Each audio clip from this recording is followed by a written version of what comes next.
here we are, supposed to be in the middle of the close season, but we've got another show on at Birkenhead. I know, I think I'm going to go to see the doctors and get my head tested out, because we did one not so long ago, the end of July, which we don't normally do, and then we've got this one, and then we've got the 2nd of September, so I've had an holiday last week, but as in the break in the boxing, it's not happening, I'm afraid, but I think it's all going quite well, surprisingly. You know, we did really well in July in Oldham, and I think the tickets are going okay for this one as well. Obviously, Masher's a massive draw in Birkenhead, but this is the first time professional boxing has been in Birkenhead since, I think, 2000, that's 17 years ago. Yeah, I seen that, you mentioned it on one of the interviews with lads, and I wasn't aware of that, so Masher will be top in his own town, first time boxing in 17 years, and last time Kenny Rainford will be doing the security for us there, so I might tell Kelly to bring some gloves and they can have a tune-up. But, I mean, for me, as Masher, I know he's headlining the show, but the standout fight for me is Mark Evans against Ricky Starkey.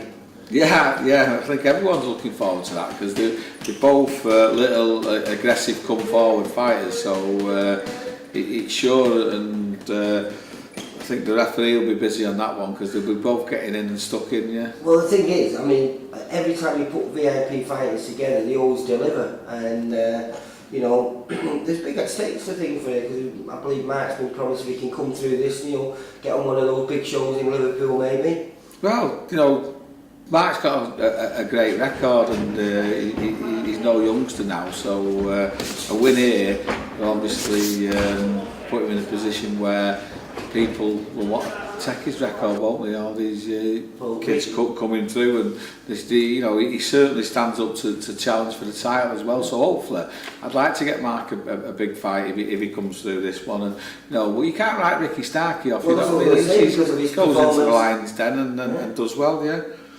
And then we've got a couple of lads making a pro debut there, both Liverpool lads, in Sean Kearns and Brendan Kenwright. Yeah, I'm looking forward to both of those. I mean, Sean's with Robbie Butler, and he's a big tall kid for like a super bantamweight, and I believe he's an aggressive come forward fighter as well, and the same with Brendan Kenwright, who's with that Mark Mulvey. He's making his debut, and he's fighting the experienced Danny Little, so you know, that'll be a good fight. Yeah, well, I believe he's come shot from a bit of kickboxing experience. I believe he was to a pretty high standard as a youngster. Yeah. So, yeah, but, it's always good. It's always good having the debutants on, isn't it? Yeah. Well, Conor Day, who's Sean Kearns' stablemate, another exciting fighter. He's fighting a local lad from around here, Salford kid, Steve Backhouse. Yeah, and Steve comes to win, doesn't he? So I've been very impressed with Colin in his first couple of fights, and he's got a tremendous work rate. So that's sure to be another barnstormer. I think we're all in for a good night on Saturday. Yeah. Definitely. And then we've got, well, basically all Liverpool lads on here. We've got Tom McGuinness and Jed Carroll, both from No Limits. Yeah, Tom McGuinness is fighting Michael Mooney.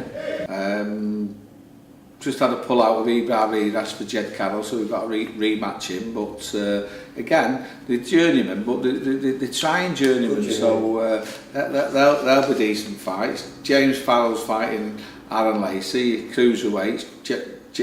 Jay Farrell, sorry, they put James on here. Well, it is James, but he goes by Jay. Right, okay, you know, and Jay's an exciting fighter. He comes and starts to take people's heads off, so again, that's another one to keep your eye on. And Lee Quinn, who's Masher's stablemate, back.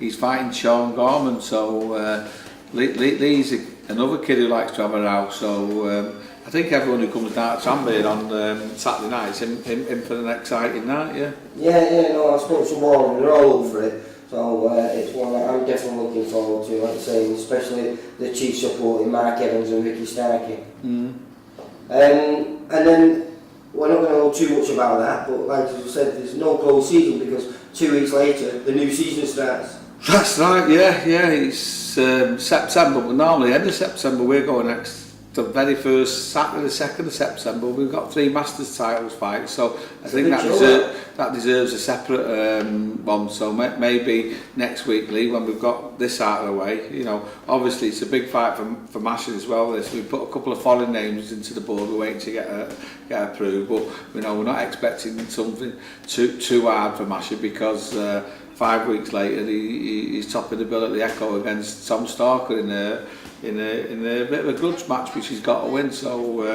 we're prepping this as a bit of a training exercise to make sure that he's fighting for Tommy Talker. That's what Smash's custom now, Tommy Talker. Yeah. And you've got another lad, VIP fighter on there, which either one of them could be topping the bill realistically, in Tom Farrell against O'Hara Davies. Yeah, looking forward to that fight as well. I think something's clicked on Fazzer, and he'll be ready for that fight. Yeah. Alright, Steve. I'll catch you soon, mate. Cheers, thanks a lot, pal. Bye. Bye.